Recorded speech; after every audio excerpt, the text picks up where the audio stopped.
Corona की जो मौजूदा दूसरी लहर है, इसमें बच्चे प्रभावित हुए हैं, लेकिन आशंका ये जताई जा रही है कि जो तीसरी लहर आएगी उसका सबसे ज्यादा असर बच्चों पर होगा। तो सवाल यह है कि बच्चों को वैक्सीन कब लगनी शुरू होगी, क्या बच्चे तीसरी लहर से बच पाएंगे? हमारे साथ बहुत सारे मेहमान हैं। डॉक्टर वीरेंद्र सिंह चौहान, डॉक्टर प्रदीप सेठ, डॉक्टर प्रज्ञा यादव, डॉक्टर नीलम मोहन। नमस्कार आप सभी को और आप सभी का स्वागत, बहुत बहुत धन्यवाद भी।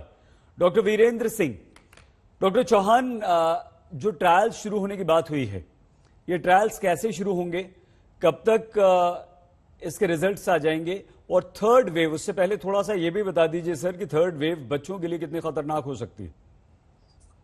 ये जैसे आपने अभी कहा जा रहा है कि बच्चों के लिए ज्यादा खतरनाक होगी, इसका कोई ऐसा बहुत बड़ा प्रूफ नहीं है। बट ये जरूर होगा कि जो बड़ी उम्र के लोग हैं, आप देखिएगा उनको काफी, और कई देशों में और हमारे देश में भी वैक्सीन लग चुकी होगी, और जो न्यूट्रंस जो वेरिएंट्स आए हैं उनका वो ज्यादा इन्फेक्टिव है।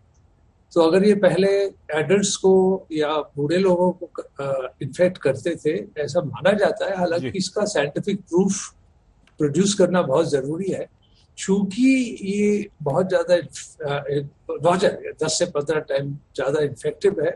तो ऐसा बिल्कुल हो सकता है, लाजमी नहीं है, हो सकता है कि छोटी उम्र के जो बच्चे हैं, जो छोटी उम्र के जो जवान हैं, उनको इन्फेक्शन, क्योंकि इन्फेक्शन ज्यादा होता है, ऐसा हो नहीं सकता है कि वो ज्यादा एक्सपोज हो गए। इसको सोचते हुए बहुत पहले, कुछ महीनों पहले, फाइजर ने, मॉडर्ना ने और जॉनसन जॉनसन ने बच्चों में, और ये मैं आपको बहुत जल्दी से समझा दूं, जो पहली वैक्सीन के ट्रायल होते हैं वो हमेशा हेल्थी इंडिविजुअल में किए जाते हैं, यूजली 18 से 50 साल की उम्र।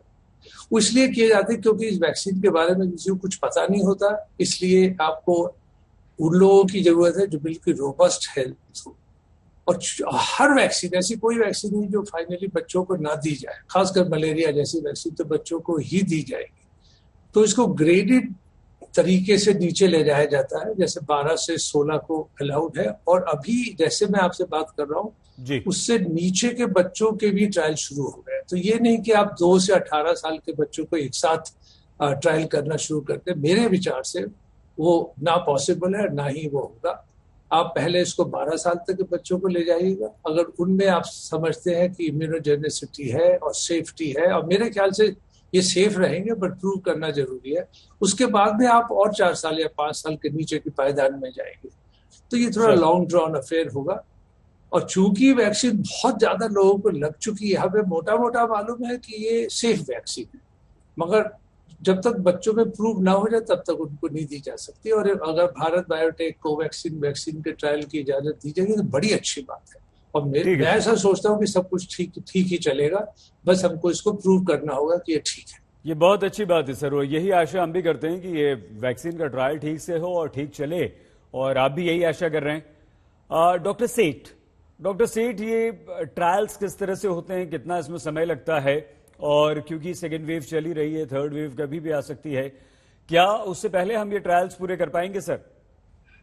देखिए, सबसे पहले जो ऐसे डॉक्टर चौहान ने बताया, बहुत अच्छा समझाया है कि बच्चों में जो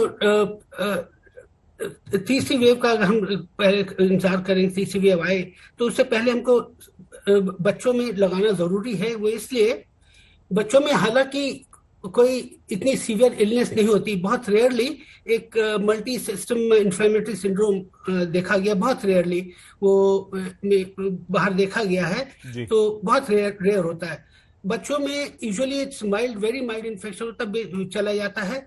और इसलिए हम why we want to give it in children, क्योंकि उनके अंदर वो ट्रांसमिशन जो है वो बहुत ट्रांसमिशन ऑफ इन्फेक्शन बहुत, क्योंकि वायरस विल रेप्लिकेट, वो आपके नोज और थ्रोट में रेप्लिकेट करेगा, उससे ट्रांसमिशन बहुत इजीली हो जाता है। तो इसलिए बच्चों के लिए कोवैक्सीन करना जरूरी है। यही फाइजर ने ये वैक्सीन अपनी ट्राई की है अभी, और उसके अंदर देखा गया है कि दे हैव ट्राइड इन 1000 बच्चों में देखा था, और उन्होंने देखा था उनमें 1000 में से जो 2 ग्रुप में बांट दिए थे, प्लेसिबो ग्रुप था, एक दूसरा ग्रुप था जिसके अंदर वो उन्होंने वैक्सीन दी थी। उन्होंने देखा था कि प्लेसिबो ग्रुप में 18 बच्चों को तो इन्फेक्शन हो गया था, लेकिन जो फाइजर जिसको वैक्सीन दी गई थी उसके अंदर एक भी इन्फेक्शन नहीं हुआ। तो जी। इसके मतलब ये है कि ये वैक्सीन विल प्रोटेक्ट, और कम से कम उनके अंदर ये बच्चों के अंदर इम्यूनिटी आ जाएगी।